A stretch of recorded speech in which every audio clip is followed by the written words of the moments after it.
Otro estudio que me va a dar información sobre cómo protocolizar este análisis de plataforma de presiones hace referencia a el uso de distintos dispositivos o elementos que podemos realizar o podemos poner en las plantillas o en el calzado para ver los cambios. Y este estudio es importante, porque igual que hemos trabajado, si habéis visto la clase de plataforma de presiones en estática, podíamos ver cómo elementos, alzas, taloneras, cuñas, piezas, nos pueden generar modificación de las presiones en estudio en estática. Pero la evidencia científica nos dice que los elementos que nosotros pongamos en una plantilla o en el calzado sobre valoración en dinámica, no tiene por qué generar en ese mismo momento, un gran cambio.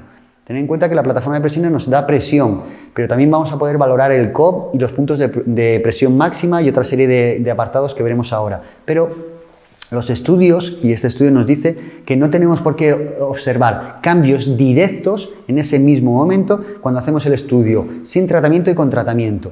La bibliografía nos dice que necesitamos al menos 3 meses de uso de elemento ortopédico, necesitamos al menos 3 meses de uso de un elemento ortopédico para que se observen cambios. Entonces, lo ideal sería hacer el estudio ahora, es decir, descalzo, sin tratamiento, y cuando le pongamos el tratamiento le podemos hacer el estudio, pero lo más seguro que no observemos grandes cambios. Debemos esperar al menos 3 meses para repetir el estudio con tratamiento para empezar a observar algún tipo de modificación a nivel de presiones. ¿Por qué? Teniendo en cuenta que estamos hablando de presiones, de plataforma de presiones, cambios a nivel de parámetro de presión.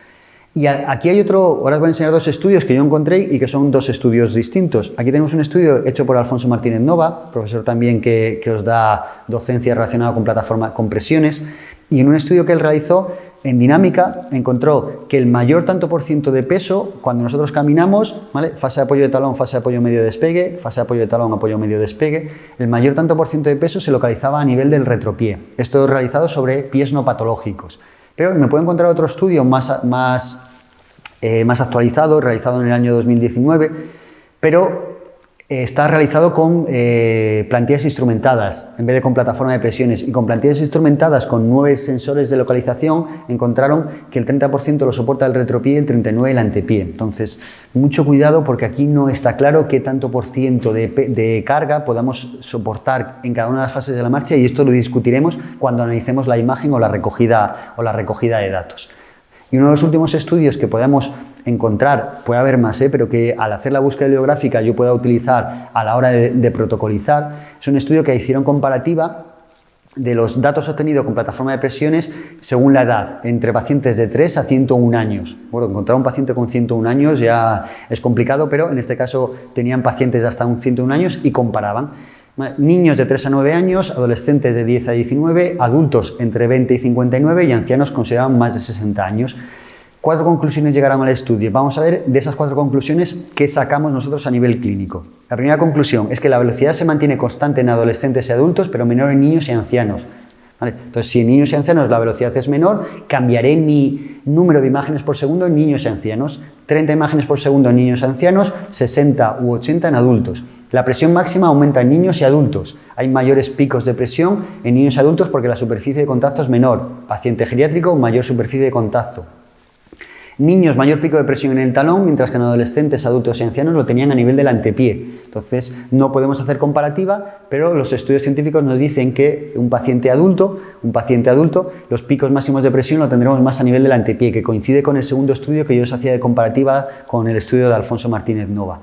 Y otro dato, el valor del IMC, la velocidad de caminar al caminar y la flexión dorsal de tobillo y el grado de flexión dorsal de tobillo son factores que modificaban las presiones. Entonces, es muy importante que a nuestros pacientes los pesemos y los midamos, porque el valor que obtengamos del IMC también me va a modificar el punto de presión. Y esto significa que nunca será comparable el resultado de plataforma de presiones en dinámica de un paciente que pese 60 kilos a un paciente que pese 110.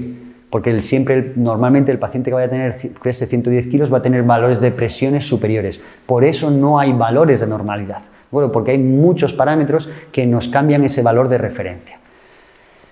Si hacemos una recopilación de estos estudios y algunos más que tenemos que nos sirvan de ayuda sobre cómo protocolizar nuestro estudio con plataforma de presiones en dinámica, podemos concluir estas 5 ideas. En primer lugar, que vamos a intentar reproducir la mayor normalidad posible y esconder o que no mire la plataforma. Es decir, vamos a intentar que el paciente camine con su velocidad, con su ángulo de fijo y su base de sustentación, con el zapato con el que camina normalmente o descalzo si camina normalmente.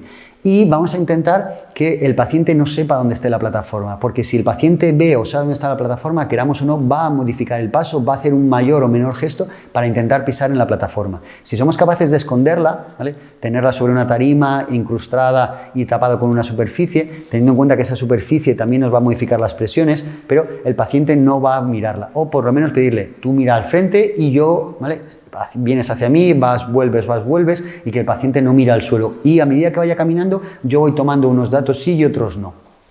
Trabajaremos con dinámica múltiplo, siempre que me lo permita la plataforma. Dinámica múltiplo significa que la plataforma me va a permitir conseguir muchos pasos y cada uno de esos pasos ir viendo si está dentro de la normalidad o no e ir quitando y ir eliminando. Dinámica múltipla, la mayoría de las plataformas me permiten coger 4. Hay plataformas que me permiten coger hasta 10 y a ir analizando esos 10. Acordaros que un estudio científico nos decía que debíamos tener un mínimo de 12 pasos, para que a partir de ese 12 pasos, de ese 12º paso, no se generan modificaciones. Entonces, si trabajamos solo con un paso, tenemos mucha posibilidad de tener un error.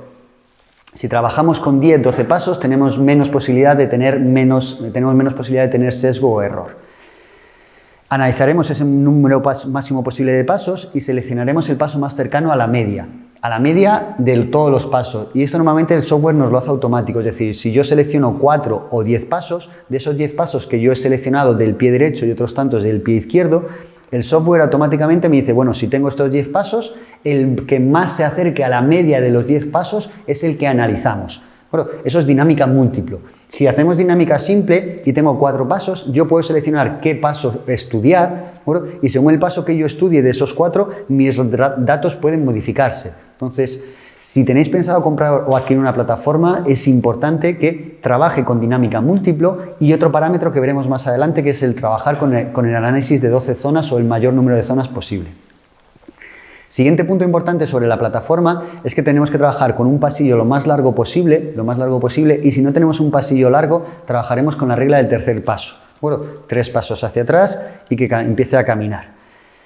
Tiempo de recogida. El tiempo de recogida, como decíamos, va en función de la edad. Niños pequeños y adultos utilizaremos como referencia 30 imágenes por segundo, adultos entre 60 y 80 imágenes, sin corredores o análisis de gesto deportivo rápido podemos utilizar entre 90 y 100 imágenes por segundo. No todas las plataformas nos permiten modificar esto, pero si queremos hacer un buen estudio en dinámica, este sería un parámetro que nos debería dejar modificar. Y si no lo podemos modificar, el valor que podamos obtener pueda estar sesgado. Y por último, igual que cuando dábamos la clase de plataforma de presiones en estática, la reproductibilidad del estudio. Si yo trabajo con unos parámetros muy protocolizados y marcados y siempre lo hago de la misma forma, la próxima vez que haga la revisión del paciente, al mes, a la semana, a los 3 meses, al año, a los 5 años, y reproduzco el estudio de la misma forma, por medio de ese protocolo, yo podré comparar datos. Sin tratamiento y con tratamiento. Con altura, ¿vale?, con un zapato con drop, con un zapato sin drop. Y si trabajo con este protocolo homogeneizado, podré reproducir el mismo tipo de estudio y podré comparar datos. Una vez que tengo claro esta primera parte de protocolización versus hago lo que me da la gana, sé que tengo que trabajar de una forma protocolizada y ese protocolo está evidenciado científicamente, con lo que voy a descartar, lo hago así porque me da la gana. Pasamos al siguiente ítem de plataforma de presiones en dinámica. Realmente es una prueba complementaria o prueba diagnóstica. Esto es algo que a mí también me entran dudas y me preguntan muchas veces, pero es que claro, es que si yo en la plataforma de presiones veo que la presión de la cabeza de M2 es muy alta, pero al paciente no le duele, ¿le tengo que tratar? Es que el paciente tiene sintomatología de alus limitus estructural, pero luego cuando hace una dinámica despega por el primer dedo. ¿En qué me baso más? Es que al paciente le duele el talón, pero cuando camina el punto de presión máximo del talón es pequeño. Es que ese dolor en el talón está producido por fuerzas compresivas, por fuerzas tensiles, tiene una marcha antiálgica. Está claro, igual que cuando hablamos con la plataforma de presiones en estática, necesitamos una buena exploración clínica, una buena exploración biomecánica, una buena exploración radiológica en el caso de ser necesario. Y cuando tengamos claro más o menos nuestro diagnóstico, vamos a ver que la plataforma de presiones debe darnos datos compatibles con lo que hemos encontrado en nuestra exploración y utilizaremos Este es el resultado de la plataforma de presiones para valorar si mi tratamiento pensamos que pueda llegar a ser efectivo. ¿Cómo podemos justificar esto? ¿Vale? Yo me puedo hacer preguntas, ¿vale? ¿Realmente el ángulo de progresión de la marcha puede modificar los valores de normalidad de presiones en adultos y en niños? Porque yo aquí, en los estudios que yo os he enseñado en protocolo, no se hablaba de cuál era el ángulo, pero sí que existe evidencia científica que si yo tengo un paciente que al caminar camina con las puntas de los pies hacia adentro, mi valoración en dinámica se la tengo que hacer así. Si mi paciente camina con los pies hacia afuera, mi valoración en dinámica la tengo que hacer con los pies caminando con las puntas abiertas. Bueno, entonces sí que lo modifica. Un estudio como este, ¿vale?, justifica que el ángulo de progresión de la marcha altera los parámetros de presión y de proyección del COP. Bueno, este estudio tiene un sesgo porque no hablaba de la etiología de la patología de la marcha, pero sí que si tengo un paciente con un ángulo de progresión de la marcha determinado, mi análisis de la marcha tiene que reproducir esa orientación de las puntas de los pies. Esto ya lo hemos visto en estática, pero en dinámica tenemos la misma respuesta.